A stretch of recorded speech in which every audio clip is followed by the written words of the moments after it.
नमस्कार, यो हो न्यूज 24 टेलिभिजन प्राइम टाइम न्यूजमा स्वागत छ। 3 तहको सरकारको अभ्यास गरेको 4 वर्ष भइसकेको छ। केन्द्रीकृत शासनबाट मुलुकको विकास र प्रगति हुँदैन भनेर हामी संघीयतामा गएका हौं। गाउँ गाउँमा सिंहदरबारको नारा दिएर अधिकार सम्पन्न स्थानीय सरकार बनाइएको हो। तर यसबीचमा के भयो? अख्तियारकै प्रतिवेदनलाई आधार मान्ने हो भने स्थानीय तहमा भ्रष्टाचार बढेको छ। 3 तहमा सुशासनको अभाव छ। कुनै शासन प्रणाली सफल वा असफल हुनुमा त्यो प्रणाली स्वयंको सम्पूर्ण दोष हुँदैन। मुख्यतया त्यो प्रणाली चलाउने एक्टरहरूको भिजन र कार्यकुशलतामा सफलता र असफलता जोडिएको हुन्छ। हाम्रो 4 वर्षीय अभ्यासले 3 तहका संरचना बोझिलो भएको र अर्थतन्त्र नकारात्मक बाटोमा गएको छ। अब अवस्थाको निर्मम समीक्षा गरेर के कस्तो सुधार गर्नुपर्ने हो सत्ता र प्रतिपक्षमा रहेका दलहरूले सोच्नै पर्छ। यता पछिल्लो 1.5 दशकमा नेपालको गर्व गर्न लायक क्षेत्र हो क्रिकेट। तर त्यो क्षेत्रमा पटक पटक राजनीतिक दाउपेच चल्दै आएको छ। पछिल्लो समयमा खेलाडीमाथि कारबाही र अप्रत्याशित रूपमा गरिएको कप्तान परिवर्तनले नेपाली क्रिकेट विवादमा छ। खेलाडीले अथक मेहनतले सिर्जना गरेको क्रेजमा पदाधिकारीहरू हावी हुँदा क्रिकेट खेलको भविष्य फेरि अन्यलमा पर्न थालेको छ। राष्ट्रिय टिमका कप्तान, उपकप्तान सहित होनाहार खेलाडीलाई पन्छाउने प्रवृत्तिको असर आगामी प्रतियोगितामा पर्न सक्छ। तत्काल ज्ञानले स्थिति नसम्हालेमा तुलनात्मक रूपमा नेपालले मान र शान राखेको क्रिकेटको स्तर खस्किने निश्चित छ। यदि त्यो अवस्था आएमा त्यसको सम्पूर्ण जिम्मेवारी ज्ञानको वर्तमान नेतृत्वले नै लिनुपर्नेछ। त्यस अवस्थाको हिसाब किताब खेलाडीले मात्र होइन, सम्पूर्ण खेलप्रेमी नेपालीले असुन्नेछन्। अब प्राइम टाइम न्यूजका हेडलाइन्स। प्रमुख प्रतिपक्षी दल नेकपा एमालेद्वारा प्रतिनिधि सभाको बैठक आज पनि अवरुद्ध। माधव नेपालहरूलाई कारबाही नगरेकोमा सभामुखप्रति आक्रोश। संसद अवरुद्ध हुँदा जनताको समस्या संसदमा मुखरित हुन पाएन। सम्पूर्ण मान्य सदस्यहरूको सुस्त भएको आरोप खेप्दै आएको अख्तियार पछिल्ला दिनमा एक्सनमा उत्रिँदै सानालाई कारबाही र उच्च राजनीतिक तहलाई उन्मुक्ति दिएको आरोप भने अझै यथावत। केन्द्रबाटै चाहिँ अनुसन्धानको लागि स्थलगत छानबिनको लागि पनि टोली परिचालन गरेका छौँ हैन। देशभर मलको हाहाकार हुँदा पनि तातैन सरकार। किसानका मुद्दामा सबै राजनीतिक दल मौन। उत्पादन घट्ने चिन्तामा किसान।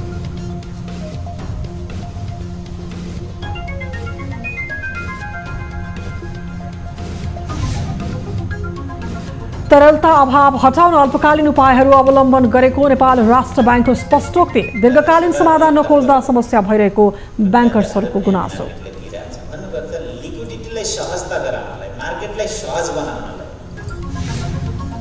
र क्यानका आधा दर्जन सदस्य द्वयद्वारा खेलाडीमाथिको कारबाही पूर्वाग्रही भन्दै निर्णय सच्याउन माग। प्रधानमन्त्रीले ध्यान आकर्षण गराउँदा पनि अझै सुल्झिएन विवाद। अनुशासनको नाममा नेतृत्वकर्ताहरूले जुन किसिमको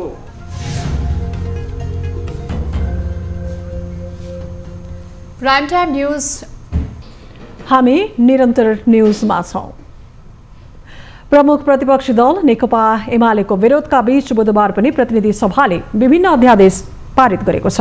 बुधबार प्रतिनिधि सभाको बैठक सुरु भए लगतै एमालेका सांसदले बेल घेराउ र नाराबाजी गरेका थिए।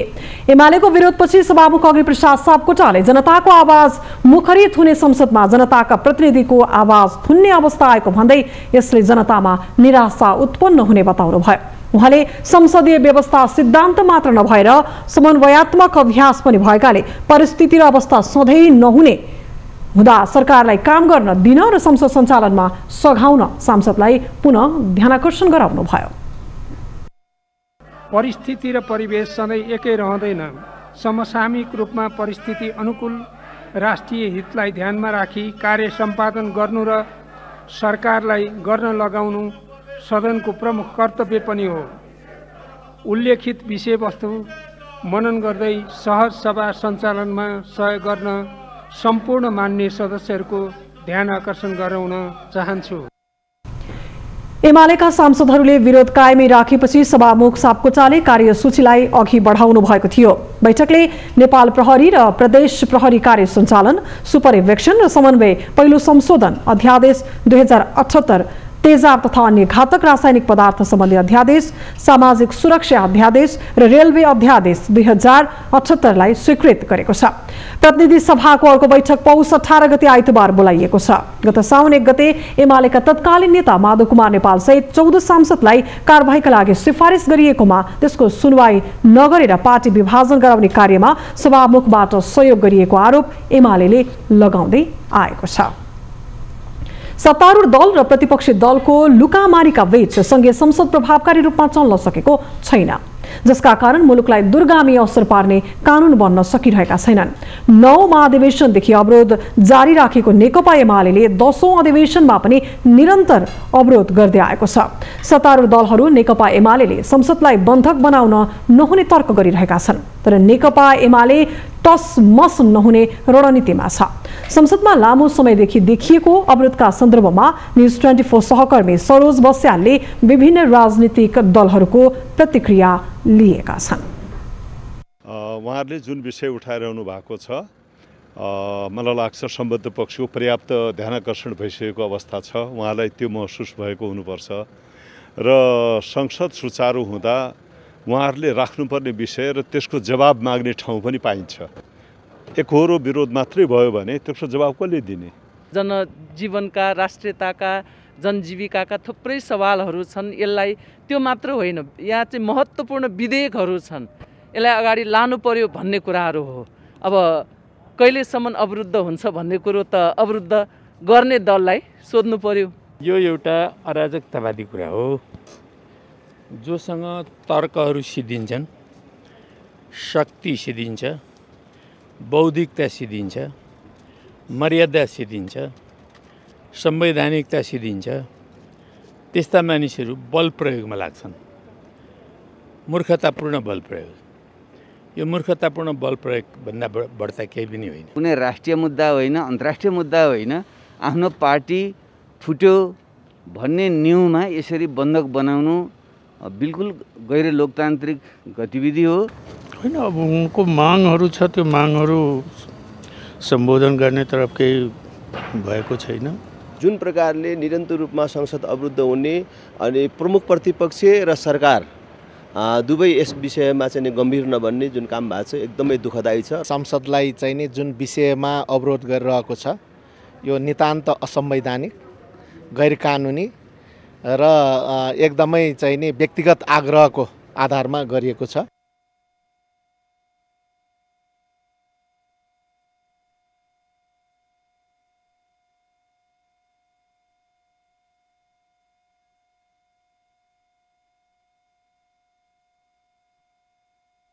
सम्म संसदमा अवरोध जारी नै राख्ने बताउँछ।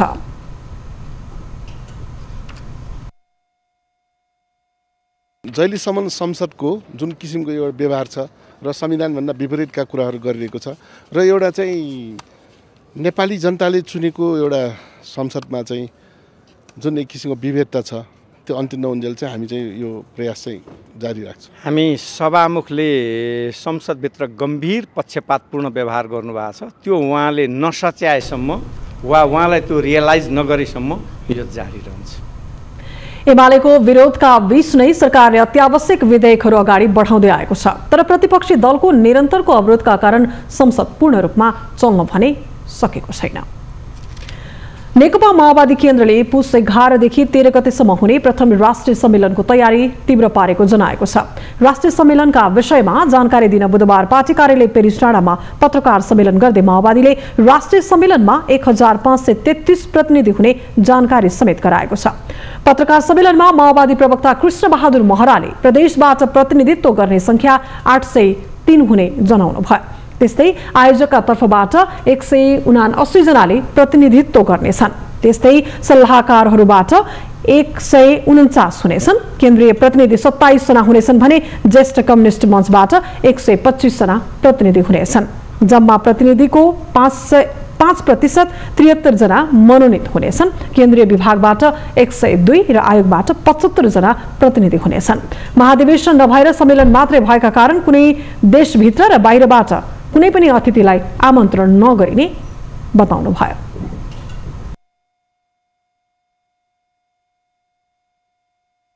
विचार निर्माण कसरी गर्ने भन्ने विषयमा हामी छलफल गर्छौँ। यसपछि अध्यक्ष कमलको डकुमेन्ट आउला, त्यसपछि हामी गम्भीर रूपले छलफल गर्छौँ र के निष्कर्ष निस्कन्छ हामी पछि मात्रै भन्छौँ।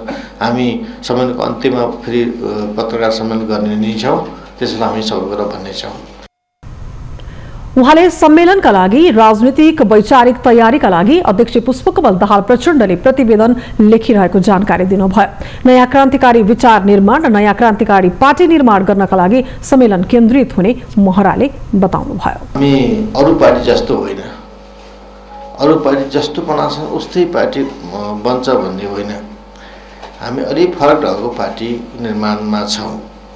फरक ढङ्गको भन्नाले हामीले हाम्रो मान्यता सिद्धान्त मार्क्सवाद लेनिनवाद माओवादलाई सिद्धान्त मानेका छौँ र त्यसको सङ्गठन र सिद्धान्त के भने जनवादी केन्द्रित हो। सम्मेलन हामी काठमाडौँमा गर्छौँ। काठमाडौँको प्रज्ञा भवनमा हामीले निश्चित गरेका छौँ। त्यस्तै प्रवक्ता महराले अमेरिकी सहयोग परियोजना MCC पास गर्न राष्ट्रिय सहमति आवश्यक रहेको पनि बताउनुभयो। परिमार्जन नगरी राष्ट्रिय सहमति बिना MCC अघि बढ्न नसक्ने उहाँको भनाइ छ। प्रदेश 2 को कांग्रेस अधिवेशन अन्तर्गतको निर्वाचन स्थगित भएको छ। जनकपुरमा जारी प्रदेश अधिवेशनमा दुई पक्षबीच झडप भएपछि निर्वाचन सुरु नहुँदै स्थगित गरिएको हो। प्रदेश निर्वाचन समितिले अन्तिम नामावली प्रकाशन गर्न ढिलो गरेपछि अधिवेशन स्थलमा सभापति शेरबहादुर देउवा पक्ष र विमलेन्द्र निधि पक्षका नेता कार्यकर्ता बीच झडप भएको हो। प्रदेश 2 मा देउवा पक्षबाट कृष्ण यादव र निधि पक्षबाट भौतिक पूर्वाधार मन्त्री राम सरोज यादव खडा भएका छन्। निधिका उम्मेद्वारलाई शेखर कोइराला समूहको समेत समर्थन रहेको छ। बुधबार बिहानैदेखि मतदान हुने भनिए पनि दिउँसो ढिलोसम्म पनि मतदान नहुँदा राति मतदान गर्न नहुने भन्दै नाराबाजी गर्दै निधि पक्षधरका नेता तथा कार्यकर्ता उत्रिएका थिए। सोपछि त्यसको प्रतिकारमा देउवा पक्षधर नेता कार्यकर्ताहरू पनि जसरी पनि मतदान हुनुपर्ने भन्दै उत्रिए। त्यसपछि जनकपुरमा कांग्रेसी नेताहरू बीच झडप भएको हो। कार्यकर्ताहरू बीच कुर्सी हानाहानसम्म भएपछि प्रहरीलाई अवस्था नियन्त्रणमा लिन कठिन भएको थियो। धनुषा प्रहरी कार्यालयले दुवै उम्मेद्वार बीच छलफल गराएर बिहीबार बिहान 8 बजेसम्मका लागि मतदान स्थगित गरिएको हो।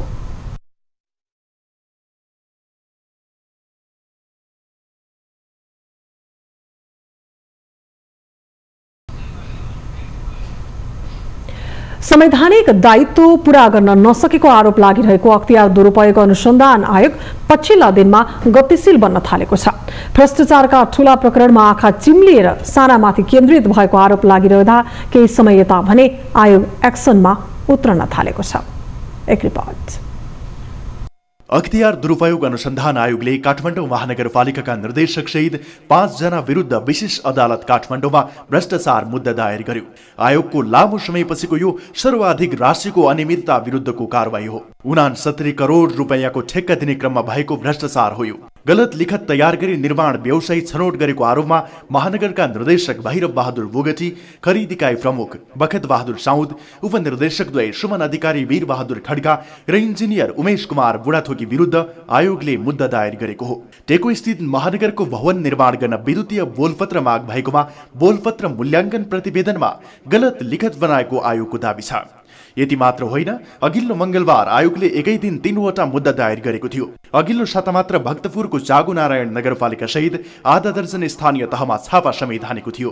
आयोगमा अघिल्लो आर्थिक वर्षको तुलनामा यो वर्षको सुरुवातमै मुद्दा दर्ताको दर बढेको छ। साउन यता प्रत्येक दिन जसो अख्तियारले विशेष अदालतमा नयाँ मुद्दा दर्ता गरेको छ, जसमा विशिष्ट श्रेणीका कर्मचारीदेखि बिचौलियासम्म छन्। आयोग पछिल्ला दिनमा एक्सनमै उत्रन थालेको छ। आयोगले चाहिँ छानबिन अनुसन्धानलाई चाहिँ तीव्रताका रूपमा अगाडि बढाइरहेको छ। जस्तै अस्ति हामीले अब केही स्थानीय तहहरूमा चाहिँ केन्द्रबाटै चाहिँ अनुसन्धानको लागि स्थलगत छानबिनको लागि पनि टोली परिचालन गरेका छौँ होइन। यसरी हेर्दाखेरि अब समग्रमा चाहिँ आयोगले जहाँ जुन क्षेत्रमा उजुरीहरू परेका छन् ती क्षेत्रहरूमा चाहिँ आयोगले आफ्ना चाहिँ छानबिन स्थलगत छानबिन अथवा चाहिँ अन्य छानबिनका प्रक्रियाहरूलाई अवलम्बन गरेर अगाडि बढिरहेको अवस्था हो। आयोगको गत वर्षको वार्षिक प्रतिवेदनले सबैभन्दा बढी उजुरी र भ्रष्टाचार स्थानीय तहमा भएको उल्लेख छ। यो यथार्थलाई मनन गर्दै आयोगले यसपटक स्थानीय तहमा आएका उजुरीलाई पनि प्राथमिकतामा राखेको छ। गएको बुधबार कपिलवस्तुको बुद्धभूमि नगरपालिकामा अनियमितताको आशंकामा आयोगले छापा हान्यो।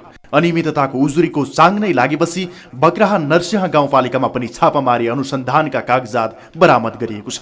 स्थानीय तहहरूको उजुरीको सङ्ख्या पनि बढ्दै गएको र चाहिँ अब त्यहाँ आएका उजुरी गुनासाहरूको सन्दर्भमा हामीले स्थलगत रूपमा छानबिनको लागि चाहिँ यहाँ केन्द्रबाटै टोली पठाएका थियौँ। तपाईँले भनिहाल्नुभयो बुद्धभूमि नगरपालिका, त्यस्तै चाँगुनारायण अनि भोगरा नरसिंह लगायतका नगरपालिकाहरूमा चाहिँ त्यहाँ भएका उजुरीहरू र चाहिँ त्यहाँ भएका अन्य क्रियाकलापहरूको सम्बन्धमा केन्द्रबाटै टोली परिचालन भएर चाहिँ छानबिनको प्रक्रिया स्थलगत छानबिन भएको अवस्था हो। आयोगले नेपाल विद्युत प्राधिकरणको लाहन वितरण केन्द्रका लेखा प्रमुख विष्णुप्रसाद गुप्ता विरुद्ध मुद्दा दायर गरेको छ।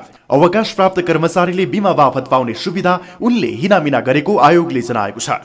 महोत्तरीको साबिकको नमुना गाविसका तत्कालीन सचिव नागेश्वर राय यादव विरुद्ध पनि आयोगले मुद्दा दायर गरेको छ। कृत्य भरपाई बनाई सामाजिक सुरक्षा भत्ताको 12,86,000 रुपैयाँ हिनामिना गरेको खुलेको छ। ट्रान्सपरेन्सी इन्टरनेसनलको पछिल्लो प्रतिवेदन अनुसार नेपालमा भ्रष्टाचार बढ्दो छ। यस परिवेशमा भ्रष्टाचार नियन्त्रणको संवैधानिक निकाय आयोगको सक्रियता स्वाभाविक र अपेक्षित छ, तर अख्तियारले अझै आफ्नो कारबाहीलाई उच्च राजनीतिक तहसम्म पुर्याउन भने सकिरहेको छैन। न्युज 24 टेलिभिजनका लागि क्यामेरामा सुनिल गुरुङको साथमा टिभी जर्नलिस्ट समीर जोशीको रिपोर्ट। हामी निरन्तर न्युजमा छौं। काठमाडौँको बालुवाटार स्थित ललिता निवासको जग्गा प्रकरणका प्रमुख आरोपी सुवेदी दम्पतिलाई 5 दिन थुनामा राखेर अनुसन्धान गर्न काठमाडौँ जिल्ला अदालतले अनुमति दिएको छ। प्रहरीको केन्द्रीय अनुसन्धान ब्युरो सीआईबीले रामकुमार सुवेदी र उनकी पत्नी माधवी सुवेदीलाई मंगलबार राति स्वयम्भूबाट पक्राउ गरेको थियो। पक्राउ परेका सुवेदी ललिता निवास जग्गा हिनामिना प्रकरणका मुख्य योजनाकारका आरोपी हुन्। सीआईबीले उनलाई बुधबार म्याद थपका लागि काठमाडौँ जिल्ला अदालतमा उपस्थित गराएको थियो। सुवेदी विक्रमसम्म 2050 साल अघि लेखनदासका रूपमा चिनिन्थे।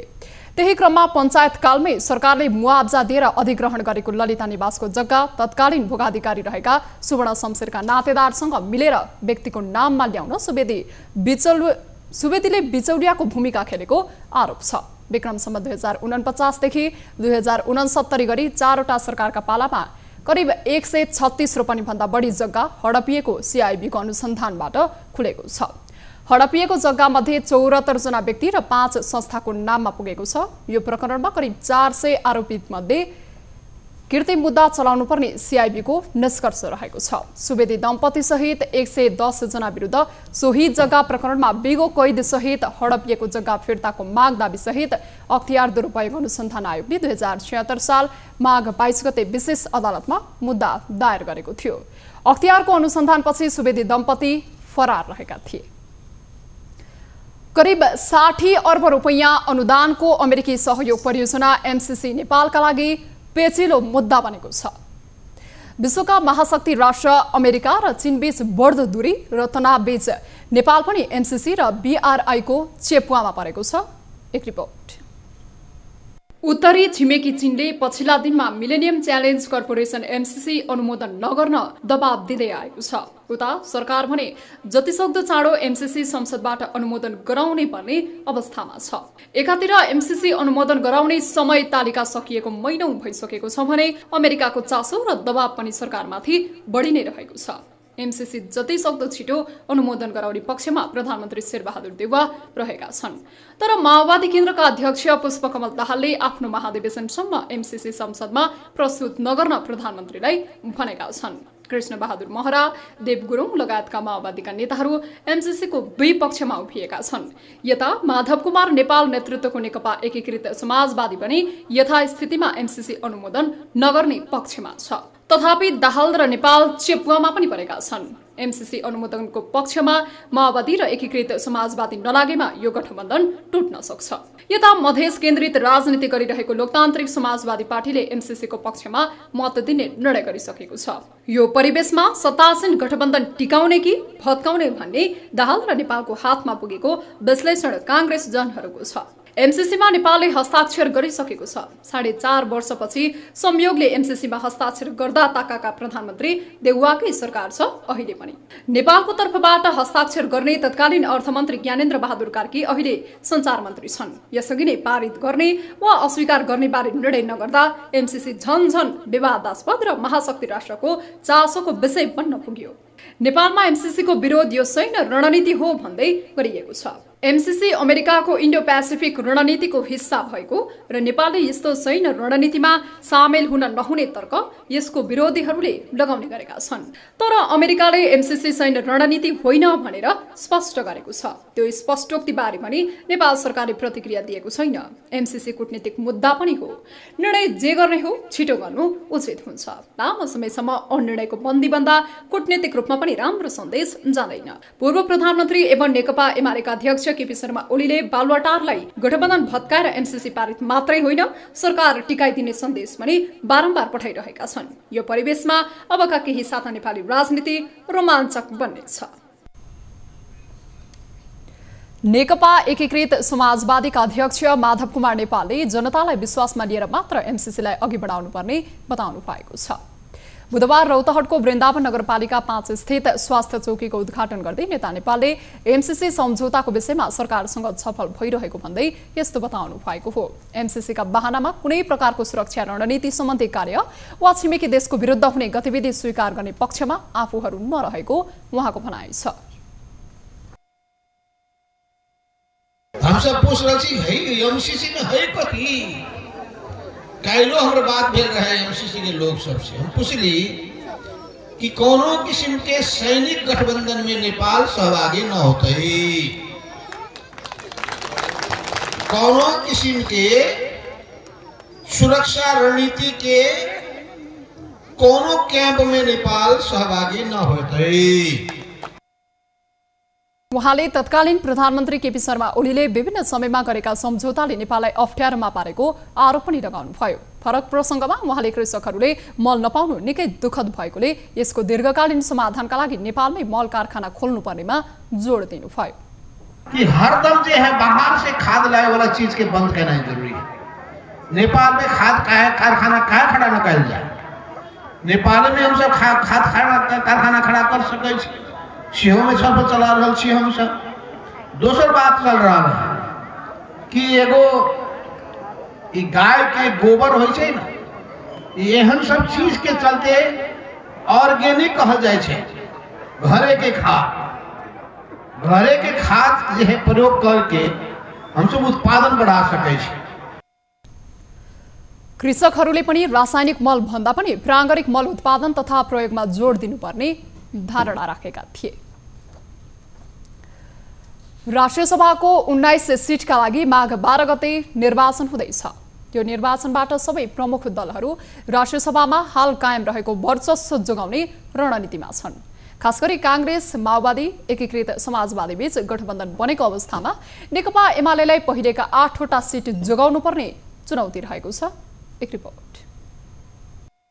राष्ट्रिय सभा निर्वाचनमा सत्तारूढ गठबन्धन दलहरूले सहकार्य गरेरै चुनाव लड्ने संकेत देखाएका छन्, जसले नेकपा एमालेलाई साथ जोगाउने चुनौती देखिएको छ। प्रदेश 1 मा एमाले गठबन्धन दलको कुल मत जोड्दा पनि अग्र स्थानमा रहे पनि अन्य 6वटा प्रदेशमा भने एमाले कमजोर देखिएको छ। कुन प्रदेशमा कसको कति मतभार? प्रदेश 1 नेकपा एमाले 4542, नेपाली कांग्रेस 2610, नेकपा माओवादी केन्द्र 960, नेकपा एकीकृत समाजवादी 678, जनता समाजवादी पार्टी 216, अन्य 432। प्रदेश 2 नेकपा एमाले 942, नेपाली कांग्रेस 2262, नेकपा माओवादी केन्द्र 1194, नेकपा एकीकृत समाजवादी 750, जनता समाजवादी पार्टी 2988, अन्य 1752। बागमती प्रदेश नेकपा एमाले 4152, नेपाली कांग्रेस 2262, नेकपा माओवादी केन्द्र 1698, नेकपा एकीकृत समाजवादी 1776, अन्य 456। गण्डकी प्रदेश नेकपा एमाले 2538, नेपाली कांग्रेस 2178, नेकपा माओवादी केन्द्र 792, नेकपा एकीकृत समाजवादी 366, अन्य 348। लुम्बिनी प्रदेश नेकपा एमाले 3276, नेपाली कांग्रेस 2064, नेकपा माओवादी केन्द्र 1650, नेकपा एकीकृत समाजवादी 120, जनता समाजवादी पार्टी 324, अन्य 330। कर्णाली प्रदेश नेकपा एमाले 1434, नेपाली कांग्रेस 1008, नेकपा माओवादी केन्द्र 1494, नेकपा एकीकृत समाजवादी 396, अन्य 192। सुदूरपश्चिम प्रदेश नेकपा एमाले 1788, नेपाली कांग्रेस 1872, नेकपा माओवादी केन्द्र 966, नेकपा एकीकृत समाजवादी 906, अन्य 132। फागुनमा एमालेबाट 8, माओवादी केन्द्रबाट 4, नेकपा एकीकृत समाजवादीबाट 4, कांग्रेसबाट 3 र मनोनित 1 जना सांसद राष्ट्रिय सभाबाट बिदा हुने क्रममा छन्। उक्त रिक्त स्थान पूर्ति गर्न निर्वाचन आयोगले पुस 10 गतेसम्म राजनीतिक दल दर्ता गर्ने, पुस 17 गते मतदाता नामावली प्रकाशन गर्ने, पुस 19 गते अन्तिम नामावली प्रकाशन गर्ने, पुस 20 गते उम्मेदवारको मनोनयन पत्र दर्ता, पुस 24 गते मनोनयन फिर्ता, पुस 25 गते उम्मेदवारलाई चुनाव चिन्ह दिने र माघ 12 गते मतदानको कार्यक्रम राखेको छ। न्युज 24 टेलिभिजनका लागि टिभी जर्नलिस्ट प्रशान्त ठाकुरको रिपोर्ट। देशैभरका कृषकहरूले मलको अभाव झेलिरहँदा अहिले पर्साका कृषकहरू पनि गहुँको बिउ छर्ने समयमा चाहिने डिएपी मल नपाएर भौतारिएका छन्। पर्सामा डिएपी मल नपाएर हालसम्म 50% कृषकहरूले मात्रै गहुँको बिउ छरेका छन्। सरकारले समयमा नै मल उपलब्ध गराउन कुनै पहल नगरेका कारण कृषकहरूको समस्या जिउका त्यौं रहेको कृषकहरूको गुनासो रहेको छ। एक रिपोर्ट। पर्साका कृषकहरू यति बेला गहुँ खेती लगाउने तयारीमा छन्, तर वर्षेनी जस्तै मलको अभावले भने उनीहरूलाई अत्याएको छ। एक बोरा मलको लागि हप्तौं दिनसम्म कृषि सामग्री कम्पनी धाइरहँदा पनि रित्तै हात फर्किनु पर्ने बाध्यता छ। सामग्री कम्पनीमा आउने मल वितरण पनि नगरिएको होइन, तर माग अनुसार मल आयात हुन नसक्दा 10% किसानहरूले पनि मल पाउन सकेका छैनन्। कृषि सामग्री कम्पनीबाट मल लैजाने कृषक सहकारी संस्थाहरूले आफ्नो आसेपासेलाई मात्रै वितरण गर्ने गरेको तथा कालो बजारी गर्ने गरेको कारण आफूहरूले एक बोरा पनि मल पाउन नसकेको कृषकहरूको आरोप छ। समय पर गेहूं बुआई तबे न माने गेहूं कटाई, ओकरा बाद में मिलबो करी आ बुआई तो बाल फूसी आ जाए, गेहूँ बटाई के नोक जैसे हो जाए, छोटा छोटा गेहूँ हो, बड़का गेहूँ ना हो। आयो अभी असल बात बा कि खाद हमने के मिलते नहीं, बहुत दिक्कत। तो गेहूँ खादे नहीं खे आवत, कहता लोग बहुत कम आवता, बांटता नहीं, सब केहू काटते नहीं खे। नेपाल सरकारको नियम अनुसार कृषि सामग्री कम्पनीबाट डिलर लिएका कृषक समूहहरूले मात्रै मल लैजाउन पाउने प्रावधान छ, जसका कारण ती समूहमा नरहेका कृषकहरू भने मल पाउनबाट वञ्चित छन्। सहकारी संस्थाहरूले 5 देखि 10 केजी मात्रै मल दिने गरेको कारण बढी खेत भएका कृषकहरूलाई समस्या भएको छ। पैसा देहल आज तकले खाद न देला खाऊ मुझे जाऊ, अभी पैसा ओकरे किए बा 1 महीना हो गल पैसा देला, अभी खाद नहीं खेते हो जाता आदमी कहता खादे नहीं, अब बोले कि मैं बेच के ढेगो बना लेता। नेपाल भारत सीमा क्षेत्रमा रहेका किसानहरूले भने भारतबाट मल ल्याएर काम चलाउने गरेका छन्। यद्यपि यस वर्ष मल आयातमा कडाई गरिएको कारण त्यहाँबाट पनि मल ल्याउन सक्ने अवस्था नरहेको उनीहरूको भनाइ छ। माग अनुसार मल आयात हुन नसकेकै कारण कृषकहरूले मल अभावको समस्या झेल्नु परेको कृषि सामग्री कम्पनी लिमिटेड क्षेत्रीय कार्यालय वीरगञ्जले जनाएको छ। यहाँबाट हामीले बिक्री मात्रै गर्ने होइन, यहाँबाट 15वटा कार्यालयमा यहाँबाट पनि परिचालन गर्नुपर्छ, अन्यत्र पनि पठाउने गर्छौँ।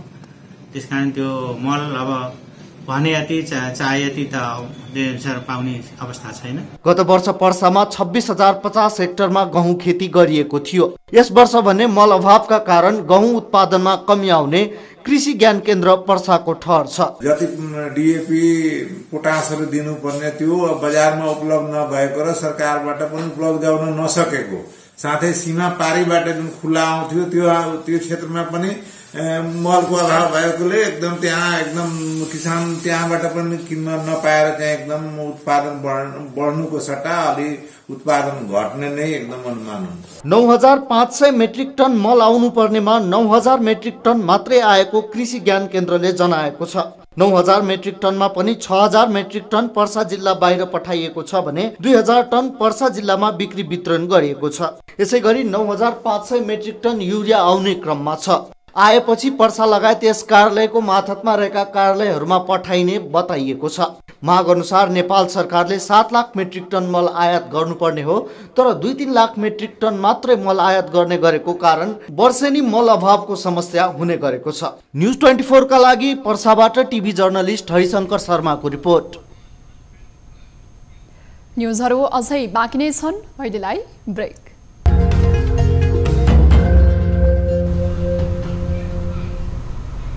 हामी निरन्तर न्युजमा छौं।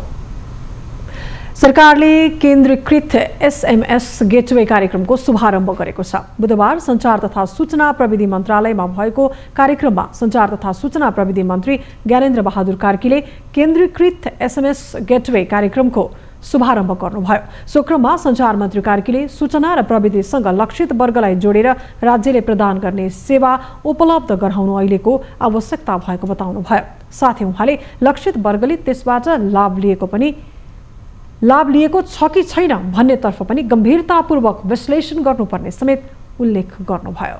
यो कार्यक्रम प्रारम्भ गरेपछि यसबाट यो क्षेत्रमा कति प्रभाव यसको बढ्यो र कति हामीले यसबाट लाभ लिन सक्यौं र समाज कति लाभान्वित हुन सक्यो, त्यस दिशामा हामीले गरेका कामहरूलाई पनि हामीले लेखाजोखा गर्दै गर्यौं भनेदेखि बल्ल त्यसले परिणाम दिन सक्छ भन्ने मलाई लाग्छ। SMS गेटवेको शुभारम्भसँगै सञ्चालकका तर्फबाट सूचना प्रविधि विभाग, SMS सेवा प्रदायकका तर्फबाट नेपाल टेलिकम र एनसेल साथै सो सेवा प्रयोगकर्ताका तर्फबाट महान्यायाधिवक्ताको कार्यालय, यातायात व्यवस्था विभाग, श्रम रोजगार तथा यातायात मन्त्रालय, बागमती प्रदेश बीच त्रिपक्षीय सम्झौता भएको छ। हाल प्रति SMS बापत सरकारी निकायले ₹1.50 शुल्क तिर्दै आएकोमा यो प्रणाली लागू भएपछि प्रति SMS 20 पैसा मात्र शुल्क लाग्ने विभागको भनाइ छ। चालू आर्थिक वर्षको सुरुवातदेखि नै बजारमा देखिएको तरलताको प्रभावले समग्र अर्थतन्त्रमा नै असर पारेको छ। पछिल्लो समय भएको अत्यधिक आयात वृद्धिले समेत बैंक तथा वित्तीय संस्थाहरूमा लगानी योग्य रकमको अभाव चुलिएको छ। हरेक वर्ष दोहोरिने तरलताको समस्यालाई राष्ट्र बैंकले टालटुले समाधान खोज्ने गरेको बैंकर्सहरूले गुनासो गरेका छन्। एक रिपोर्ट।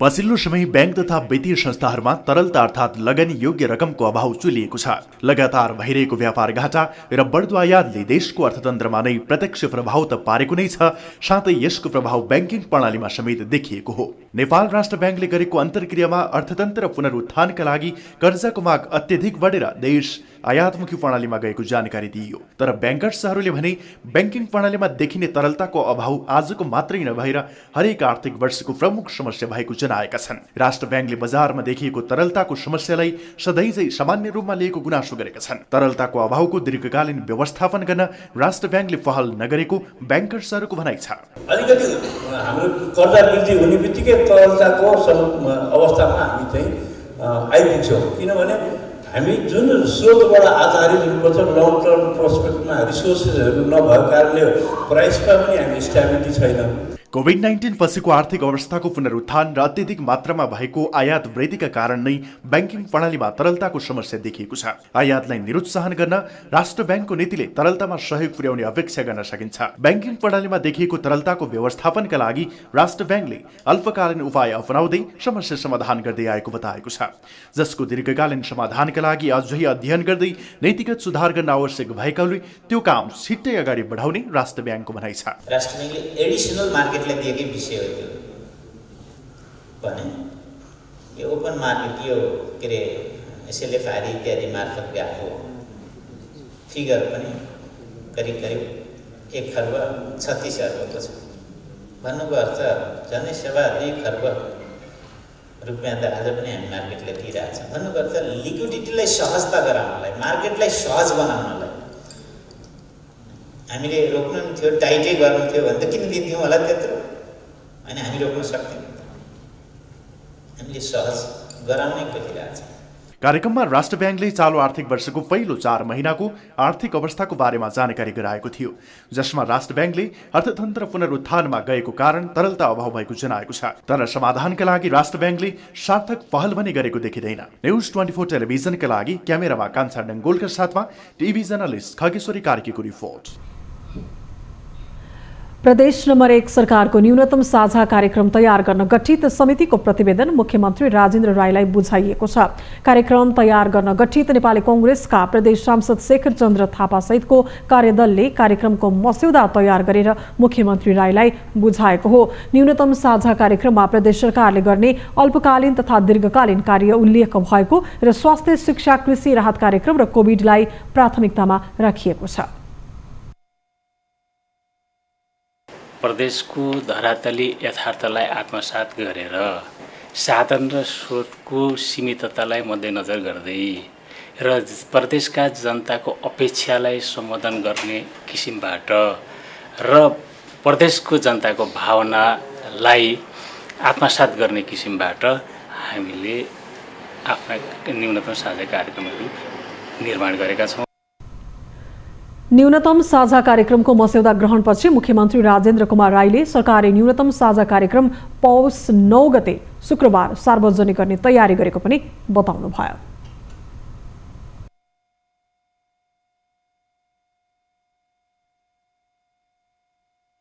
सम्भवतः पर्सिसम्म आउनु होला। उहाँ नआएको अवस्थामा दलको उपनेताले संयोजन गर्नुहुन्छ। उहाँले म नहुँदा पनि तपाईँहरूले सार्वजनिक गर्नुहोस् भन्नु पनि हामी 9 गते हामी सार्वजनिक गर्छौँ। त्यस्तै 3-4 बजेका आसपासमा। न्यूनतम साझा कार्यक्रम निर्माण कार्यदलमा नेकपा एकीकृत समाजवादीका सांसद राजन राई, नेकपा माओवादी केन्द्रका सांसद धीरेन्द्र शर्मा, जनता समाजवादी पार्टी जसपाका रामचन्द्र लिम्बू, संघीय लोकतान्त्रिक राष्ट्रिय मञ्चका पार्टी प्रतिनिधि अशोक चेम्जोङ र डाक्टर पूर्ण लोकसम सदस्य सचिव रहनु भएको छ। हामी निरन्तर न्युजमा छौं। बागलुङमा सुन्तला खेती फस्टाउँदै गएको छ। जिल्लाको बागलुङ नगरपालिका 7 सिगानाका किसानहरू व्यावसायिक सुन्तला खेतीमा जुटेका छन्।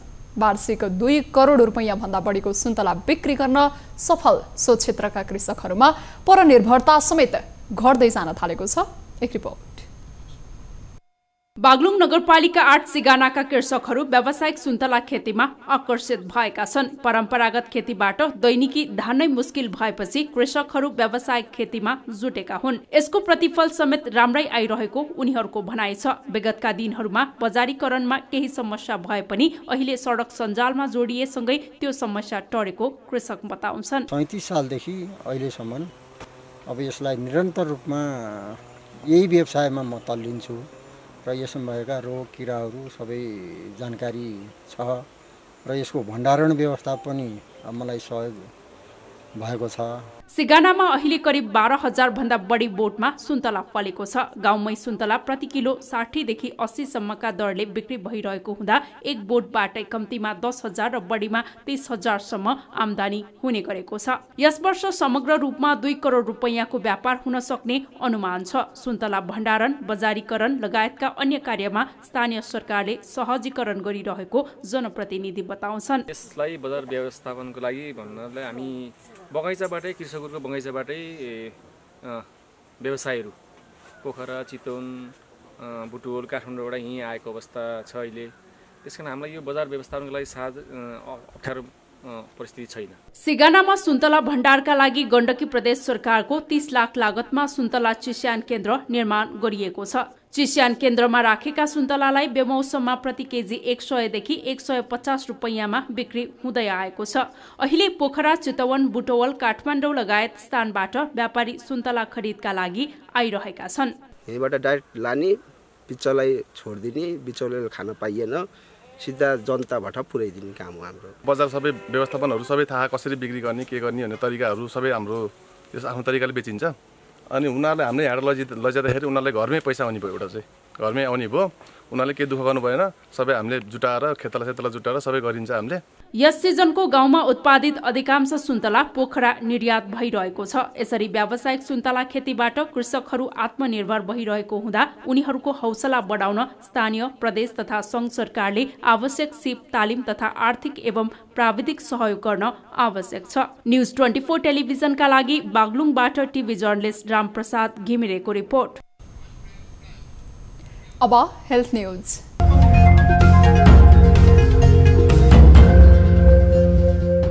नेपालमा थप 1 जनामा कोरोना भाइरसको नयाँ भेरिएन्ट ओमिक्रोन संक्रमण पुष्टि भएको छ। स्वास्थ्य मन्त्रालयको नियमित प्रेस ब्रिफिङमा प्रवक्ता डाक्टर संगीता मिश्रले एक 58 वर्षीय व्यक्तिमा ओमिक्रोन भेरिएन्ट पुष्टि भएको जानकारी दिइन्। मन्त्रालयका अनुसार विदेश भ्रमण गरेर आएका ती व्यक्ति संक्रमित भएपछि जीन सिक्वेन्सिङ गर्दा ओमिक्रोन संक्रमण पुष्टि भएको हो। आइसियूमा 92, भेन्टिलेटरमा 27 जना र संस्थागत क्वारेन्टाइनमा 107 जना हुनुहुन्छ। उहाँहरूको पनि शीघ्र स्वास्थ्य लाभको कामना गर्दछौँ। पछिल्लो संक्रमणको पुष्टिसँगै नेपालमा कोरोनाको ओमिक्रोन भेरिएन्ट पुष्टि हुनेको संख्या 3 पुगेको छ। नेपालमा 1 महिना अघि 2 जनामा ओमिक्रोन संक्रमण पुष्टि भएको थियो। उनीहरू संक्रमण मुक्त भइसकेका छन्। कोरोनाको सम्भावित तेस्रो लहरको चुनौतीसँग जुझ्न तयारी अवस्थामा रहन मुलुकभरका अस्पताललाई स्वास्थ्य मन्त्रालयले निर्देशन दिएको छ। स्वास्थ्य मन्त्री विरोध खतिवडाले अस्पतालहरूलाई अक्सिजन तथा अन्य उपकरण सहित तयारी अवस्थामा रहन पत्राचार गर्दै निर्देशन दिएको जानकारी गराएका छन्। अस्पतालहरूलाई आवश्यक जनशक्ति सरसामग्रीहरू सहित तयारी अवस्थामा रहन निर्देशन दिएको र तयारी हालतमा राखिएको कुरा समेत यहाँहरूलाई जानकारी गराउन चाहन्छु। सीमा नाकादेखि हवाई मार्ग हुँदै आउनेलाई परीक्षण तथा क्वारेन्टिनमा राख्न सरकारले काम गरिरहेको दाबी गरे पनि नयाँ भेरिएन्ट पुष्टि हुने क्रम बढिरहेकाले विज्ञहरूले महामारीको तेस्रो लहरको जोखिम उच्च रहेको बताएका छन्। भारतमा ओमिक्रोन भाइरसको संक्रमण तीव्र बढ्न थालेपछि केन्द्र सरकारले राज्य र केन्द्र सहित प्रदेशलाई पत्र लेख्दै संक्रमण रोक्न रात्रि कर्फ्यू लगायत कडा कदम चाल्न निर्देशन दिएको छ। भारतका 14 राज्यमा कोरोनाको ओमिक्रोन भेरिएन्ट फैलिसकेको छ। त्यसो त बेलायत, अमेरिका सहितका देशमा कोरोना संक्रमण तीव्र गतिमा फैलिरहेको छ। ओमिक्रोन कोरोनाको अरू भेरिएन्ट भन्दा द्रुत गतिमा फैलने वैज्ञानिकहरूले बताउँदै आएका छन्। यद्यपि ओमिक्रोनले मृत्यु दर भने बढाएको छैन।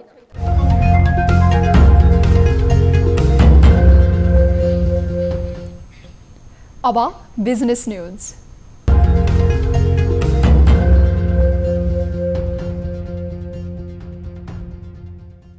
साताको चौथो कारोबारको दिन बुधबार शेयर बजार दोहोरो अङ्कले बढेको छ। बुधबार शेयर बजारको परिसूचक नेप्सेले 2500 अङ्कको बिन्दुले पार गरेको छ। बुधबार नेप्से परिसूचक 92.16 अङ्कले बढेर 2507.70 को बिन्दुमा पुगेको हो। बुधबार 233 कम्पनीको 81,04,319 किता शेयर खरिद बिक्री भएका छन्, जसबाट कारोबार रकम मंगलबारको तुलनामा झण्डै दोब्बर भएको छ। मंगलबार 2 अर्ब 38 करोडको कारोबार भएकोमा आज 4 अर्ब 52 करोड रुपैयाँको शेयर किनबेच भएको हो। कारोबार भएका मध्ये हिमालयन डिस्टिलरी लिमिटेडको सबैभन्दा धेरै 68 crore 34 lakh, upper Tamakoshi hydro power कम्पनीको 15 करोड 82 लाख, अरुण भ्याली हाइड्रो पावरको 13 करोड 90 लाख बराबरको कारोबार भएको छ। कारोबारमा आएका मध्ये सबै समूहगत सूचक बढेका छन्। Arun valley hydro power, Shivam cement limited, upper Tamakoshi hydro power company, Varun hydro power company लिमिटेडको शेयर मूल्य 10% बढेको छ। यता गोर्खाज फाइनान्स लिमिटेडको शेयर मूल्य 2.16% घटेको छ।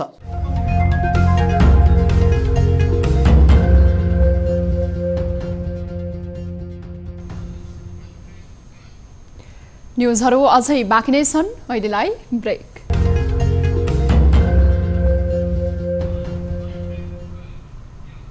हामी निरन्तर न्युजमा छौं। अब स्पोर्ट्स न्युज।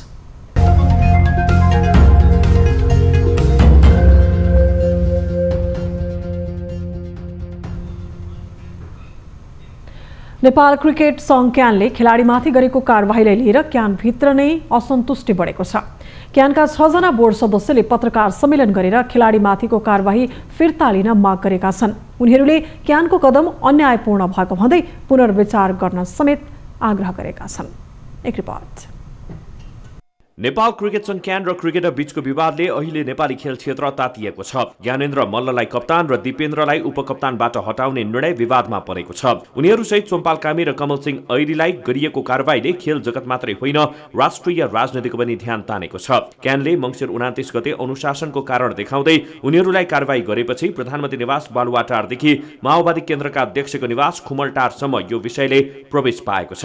यो अवस्थामा क्यानका आधा दर्जन सदस्यले कारबाही नियोजित रूपमा भएको आरोप समेत लगाएका छन्। असन्तुष्ट पक्षले आइसिसीबाट पूर्ण रूपमा प्रतिबन्ध फुकुवा नहुँदै क्यान अर्को विवादमा फस्न लागेको भन्दै चिन्ता समेत व्यक्त गरेका छन्। क्रिकेट खेलाडीहरूलाई सम्मानको बदला अनुशासनको नाममा नेतृत्वकर्ताहरूले जुन किसिमको नियोजित कारबाही गरिएको छ यसको हामी घोर भर्सना गर्दछौं। त्यस्तै क्यानभित्र लड्दा लड्दै थाकिसकेको भन्दै उनीहरूले लिखित रूपमा नै आफ्ना समस्या राष्ट्रिय खेलकुद परिषद र क्यान तथा खेलकुद मन्त्रालयमा राखेको बताए। कारबाही फिर्तासँग क्यान विधि पद्धति र नियम अनुसार अघि बढ्नुपर्ने, एकतर्फी ढङ्गले अघि बढ्न खोजे नेपाली क्रिकेटकै लागि कालो दिन आउन सक्ने भन्दै उनीहरूले सचेत पनि गराएका छन्। उनीहरूले क्यान विधि अनुसार चल्न नसकेको आरोप पनि लगाएका छन्। त्यसमाथि पनि 42 करोडमा बेचेको अहिले हाम्रो कार्यकाल चाहिँ 2 वर्ष कटेर अब 3 वर्षमा लागिसक्यो भनेपछि यो विषयमा नेतृत्वकर्ताले के गर्छ भन्दा यो इमेल पठाए हामीलाई आएको करिब झन्डै 2 महिना भयो। आज यसको जवाब नेतृत्व दिएको छैन। यो भन्दा बढी यो क्रिकेटको विकासलाई काम गर्नुमा खेलाडीलाई कारबाही गरेर उनीहरूले पुस दोस्रो साता धनगढीमा बोलाइएको वार्षिक साधारण सभाको वैधानिकतामा पनि प्रश्न उठाएका छन्। 20 जिल्लामा कार्यकाल सकिएर साधारण सभा नभएको अवस्थामा आफ्ना मान्छे नियुक्त गरेर भागबण्डा गर्न लागेको आरोप पनि उनीहरूले लगाएका छन्। क्यानको 6 जना सदस्यको पछिल्लो कदमले विवाद अब नयाँ मोडमा पुगेको छ। कारबाही फिर्ता लिएर खेलाडीको मनोबल उच्च बनाउन क्यानले तदारुकता नदेखाएमा सरकारले यो विषयमा तत्काल समाधान खोज्नुपर्ने हुन्छ। न्युज 24 टेलिभिजनका लागि टिभी जर्नलिस्ट राजन ढकालको रिपोर्ट। हामी निरन्तर न्युजमा छौं। अब एउटा रोचक प्रसंग। मानिस साथ र सहयोगका लागि मानिससँगै विवाह गर्छन्, तर बेलायती एक महिलाले कुनै पुरुषसँग होइन रुखसँग विवाह गरेकी छिन्। 3 वर्ष अघि नै उक्त रुखसँग विवाह गरेको बताउने ती युवतीले हालै आफ्ना साथीभाइलाई बोलाएर त्यही रुखमुनि जमघट गराइन्। आफूले रुखसँग खुसी साथ दाम्पत्य जीवन बिताइरहेको उनको दावी छ। केट कनिङ्गम नामकी ती युवतीका अनुसार रुख र उनी बीचको दाम्पत्य जीवन सुखपूर्वक चलिरहेको छ। आफू आफ्नो जीवनबाट सन्तुष्ट रहेको उनी बताउँछिन्। उनले सन् 2019 मै रिभर्स भ्याली काउन्टी पार्कमा रहेको रुखसँग विवाह गरेकी थिइन्। आफ्नो पति रुखसँग भेटघाट गर्नका लागि उनी सातामा 5 पटक पार्कमा जान्छन्। क्रिसमसको बेलामा त आफ्नो पति रूपी रुखलाई विभिन्न सजावटका साथ सामग्रीले सजाउँछन्। अझ अनौठो त के भने रुखसँगको विवाहपछि उनले आफ्नो थर समेत बदलिसकेकी छिन् र अहिले मिसेस एल्डर बनेकी छिन्। र मिसेस एल्डर यो पटक आफ्नो पति रुखसँग तेस्रो क्रिसमस मनाउँदैछन्। यसअघि उक्त पार्कमा बारम्बार आउने क्रममै सो रुखसँग आफ्नो प्रेम बसेको उनी बताउँछन्। अब वेदर अपडेट।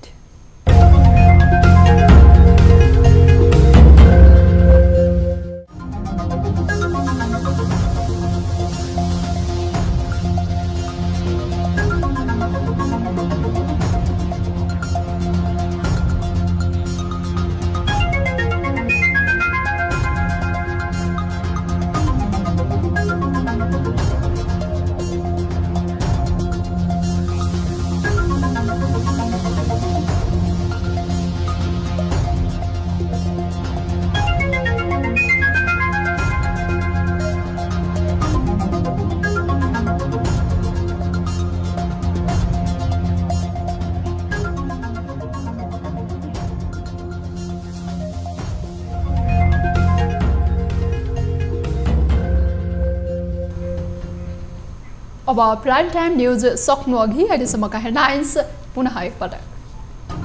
प्रमुख प्रतिपक्षी दल नेकपा एमालेद्वारा प्रतिनिधि सभाको बैठक आज पनि अवरुद्ध। माधव नेपालहरूलाई कारबाही नगरेकोमा सभामुख प्रति आक्रोश। संसद अवरुद्ध हुँदा जनताको समस्या संसदमा मुखरित हुन पाएन। सम्पूर्ण मान्य सदस्यहरूको सुस्त भएको आरोप खेप्दै आएको अख्तियार पछिल्ला दिनमा एक्सनमा उत्रिँदै सानालाई कारबाही र उच्च राजनीतिक तहलाई उन्मुक्ति दिएको आरोप भने अझै यथावत। केन्द्रबाटै चाहिँ अनुसन्धानको लागि स्थलगत छानबिनको लागि पनि टोली परिचालन गरेका छौँ हैन। देशभर मलको हाहाकार हुँदा पनि तातेन सरकार। किसानका मुद्दामा सबै राजनीतिक दल मौन, उत्पादन घट्ने चिन्तामा किसान।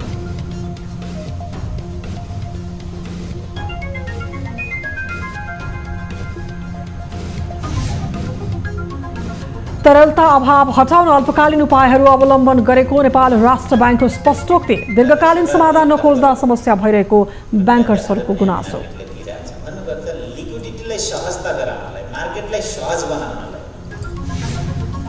र क्यानका आधा दर्जन सदस्य द्वयद्वारा खेलाडीमाथिको कारबाही पूर्वाग्रही भन्दै निर्णय सच्याउन माग। प्रधानमन्त्रीले ध्यान आकर्षण गराउँदा पनि अझै सुल्झिएन विवाद। अनुशासनको नाममा नेतृत्वकर्ताहरूले जुन किसिमको